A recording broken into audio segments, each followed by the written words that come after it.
বাবা, তুমি কি পাগল হয়ে গেছো নাকি? তোমার কোথাকার কোন হারিয়ে যাওয়া ভাইয়ের মেয়েকে বিয়ে করব আমি? আমার কি কোনো খেয়ে দেয়ে কাজ নেই? বাবা বলল, তোর মতো ড্রাগ এডিক্টেড ছেলের জন্য এত ভালো মেয়েকে বাছাই করেছি, এটাই তো ঢের বেশি। আমি বললাম, বাবা ভুলে যেও না আমি এই এলাকার স্বনামধন্য এমপি। বাবা বলল, তো এমপি হয়ে কি মাথা কিনে নিয়েছো? তুমি এমপি নামের কলঙ্ক। তুমি যেখানে মাদকের বিরুদ্ধে থাকবে সেখানে তুমিই মাদকাসক্ত। তাহলে বুঝো তোমার দ্বারা উন্নতি হবে না ধ্বংস হবে? বাবার এরকম কথা শুনে আমার শরীরটা জ্বলে উঠলো। সাথে সাথে পাশে থাকা সোফায় একটি লাথি মারলাম। তারপর বললাম, আই এম টেলিং ইউ বাবা, স্টপ, না হলে আই উইল ডিস্ট্রয় এভরিথিং। আমার এসব কাণ্ড দেখে কাকা ও কাকি বাবাকে বলল, আহা ভাইজান, ছেলেটাকে রাগিয়েন না, সারাদিন পর বাসায় এসেছে। পিছন থেকে আম্মু বলে উঠলো, ছেলেকে রাগান্বিত করবে না হাসাবে সেটা আমাদের বুঝতে দে রুজি। তারপর মা আমার দিকে তাকিয়ে বলল, বিয়েটা তোমাকে করতেই হবে চন্দ্র, বিয়ে যদি না করো তাহলে ভুলে যেও তোমার বাবা মা আছে। বাবা আমার দিকে চেয়ে আবারও গম্ভীর স্বরে বললেন, কাল রেডি থাকবে, সকাল সকাল আমরা রংপুরের উদ্দেশ্যে বের হব। বাবার কথায় আমার রাগ যেন আরো বেড়ে গেল। তারপর আমি বললাম, হ্যাঁ করব বিয়ে, তবে আমারও একটা শর্ত আছে, তোমার স্বর্ণের দোকানের মধ্যে 2টা দোকান আমার নামে লিখে দিবে, সাথে বাড়ির পেছনের যে আউট হাউসটা আছে ওইটাও। আমার কথা শুনে বাবা আমার দিকে কিছুটা হতবাক দৃষ্টিতে তাকিয়ে থাকলো। তারপর মা বলে উঠলো, দরকার পড়লে আমার বাপের বাড়ির ব্যবসার অংশটাও তোমার নামে লিখে দেবো, তাও ওই মেয়েকেই তোমার বিয়ে করতে হবে।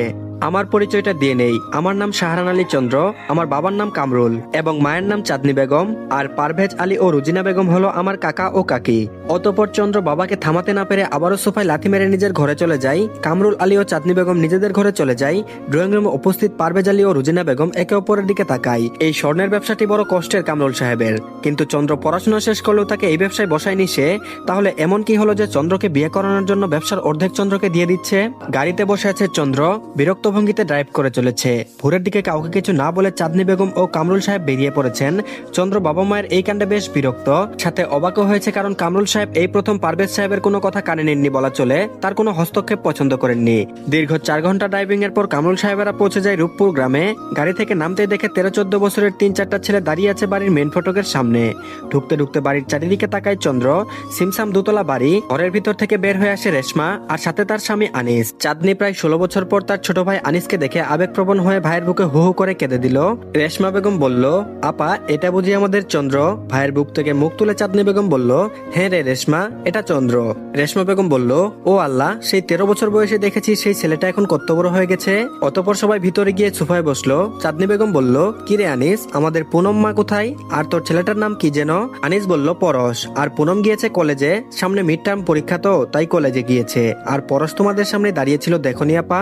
চাঁদনি বেগম বলল, সত্যি? কই দেখিনি তো। কত শত বছর? চাঁদনি বেগম বলল, সত্যি কই দেখিনি তো।